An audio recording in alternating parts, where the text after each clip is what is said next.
जय हिंद दोस्तों। तो कैसे हो आप सब। आज की इस वीडियो में हम आप लोगों के लिए बहुत ही खास जानकारी लेकर आए हैं कि किसी भी सरकारी दफ्तर में यदि आपका काम रुक जाता है तो आप आरटीआई के तहत आप जान सकते हैं कि आपका काम क्यों रुका हुआ है और किस कारण से आपका कार्य रुका हुआ है।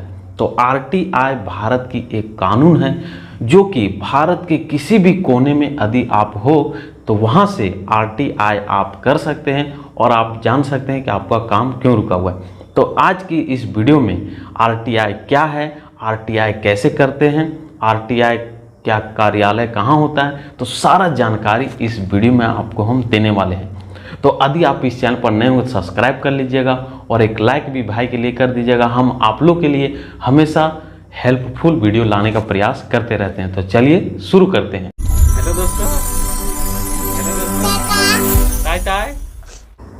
तो दोस्तों आरटीआई का मतलब होता है राइट टू इंफॉर्मेशन, सूचना का अधिकार, जो कि पूरे देश भर में 2005 से यह आरटीआई का कानून लागू हुआ था। 2005 के पहले ऐसा बिल्कुल भी नहीं था, लेकिन 2005 के बाद से यह लागू है। और जिनको जिनको भी इसके बारे में सही से जानकारी है तो उनका काम किसी भी सरकारी दफ्तर में यदि रुक जाता है तो आरटीआई के तहत आप जानकारी ले सकते हैं कि मेरा काम क्यों रुका हुआ है और क्यों नहीं हुआ।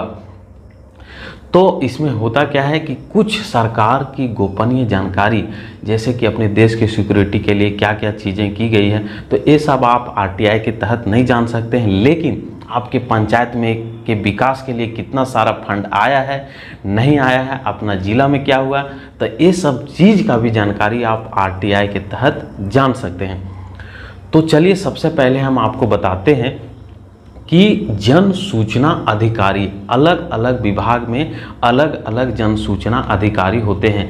जैसे कि मान लीजिए कि पंचायत से विकास के लिए कितने सारे फंड आए हैं और इसके बारे में आपको जानना हो तो इसके लिए जन सूचना अधिकारी कौन है, तो अपना प्रखंड कार्यालय के जो बीडीओ होते हैं वो होते हैं।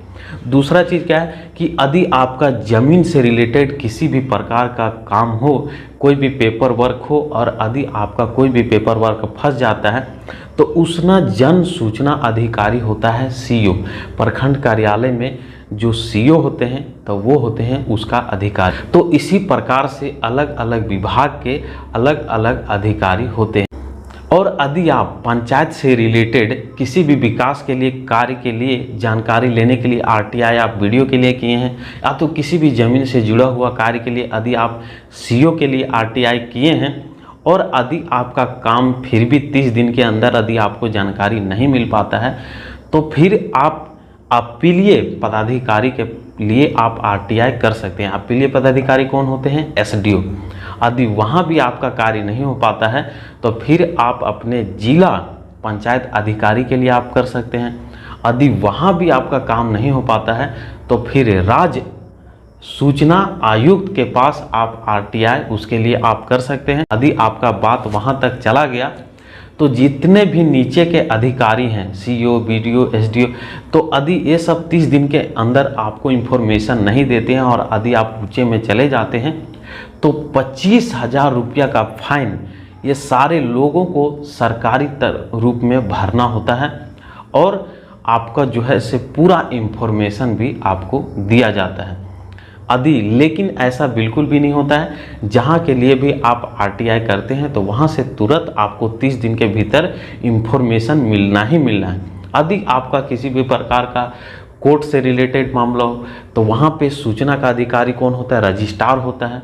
तो इसी तरह से जिस भी सरकारी दफ्तर में आपका काम फंसा हुआ रहे तो वहाँ पर सूचना का अधिकार पदाधिकारी कौन है तो वो आपको पता करना होगा। तो वहाँ आरटीआई का जो भी पदाधिकारी होते हैं तो उसके बारे में पता आपको करना होगा और फिर उन्हीं से रिलेटेड आपको आरटीआई करना होगा। अब बात आई कि आरटीआई करते कैसे हैं। तो देखिए दोस्तों, आरटीआई करने के लिए उसका एक फॉर्म आता है, तो आप खुद से भी आवेदन लिख सकते हैं। तो उसका फॉर्म किसी भी आप ऑनलाइन भी डाउनलोड कर सकते हैं या तो अपना जो प्रखंड कार्यालय होता है वहाँ अगल बगल जो कंप्यूटर शॉप होते हैं तो वहाँ से भी आपको मिल सकता है। आप प्रज्ञा केंद्र से भी आरटीआई का फॉर्म ले सकते हैं। तो फॉर्म में सिर्फ 10 रुपये का पोस्टल ऑर्डर लगाना होता है, जिसको हम लोग रेगनू टिकट बोलते हैं। तो जिस भी सरकारी दफ्तर में आपका काम फंसा हुआ है या तो रुका हुआ है, और किस कारण से रुका हुआ है, क्यों नहीं हो पाया, क्या दिक्कत है, तो यदि उसके बारे में आपको जानना होगा तो उस विभाग के सूचना पदाधिकारी कौन है उसके बारे में पता कर लीजिए। और एक ठो आपको आरटीआई का फॉर्म लेना है, 10 रुपये का पोस्टल उसमें लगाना पड़ता है, जिसको हम लोग रेगनू टिकट बोलते हैं, और वो उसमें लगा के और अपने डिटेल्स उसमें भरना है। आपका नाम क्या है और कौन से आप पेपर दिए थे, किस डेट को आप पेपर दिए थे, आपका क्या पंत्रांक संख्या है, तो सारा चीज़ उसमें आपको भर देने के बाद वो फॉर्म आपका कंप्लीट हो जाता है। और वहाँ से आपको पोस्ट ऑफिस द्वारा, जो भी आपका नज़दीकी पोस्ट ऑफिस होगा, वहाँ से आप उसको बाय पोस्ट कर दीजिए। आप बाय पोस्ट कर देने के बाद आप 30 दिन वेट कीजिए।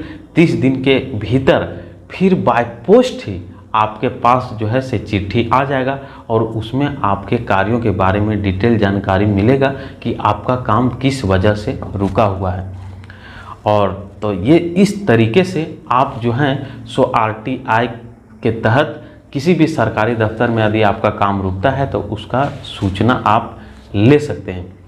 और अपने प्रखंड में, अपने ग्राम पंचायत में कितने सारे विकास के लिए फंड आए हैं, अपना जिला में कितना क्या, कौन कौन से पंचायत सेवक आए हैं, और भी यदि किसी भी प्रकार का जो भी आपका जानकारी लेना हो तो आप आरटीआई के तहत इसी प्रकार से आप जानकारी ले सकते हैं। तो उम्मीद करते हैं कि आपको ज़रूर से ज़रूर पूरी जानकारी आरटीआई के बारे में समझ में आई होगी। यदि आप इस चैनल पर नए हो तो सब्सक्राइब कर लीजिएगा और एक भाई के लिए लाइक कर दीजिएगा। हम आप लोगों के लिए हमेशा बेहतरीन सहायता वाली वीडियो लाने का प्रयास करते रहते हैं। तो मिलता हैं आपसे फिर से एक नई वीडियो में नई जानकारी के साथ। तब तक के लिए बाय बाय दोस्तों।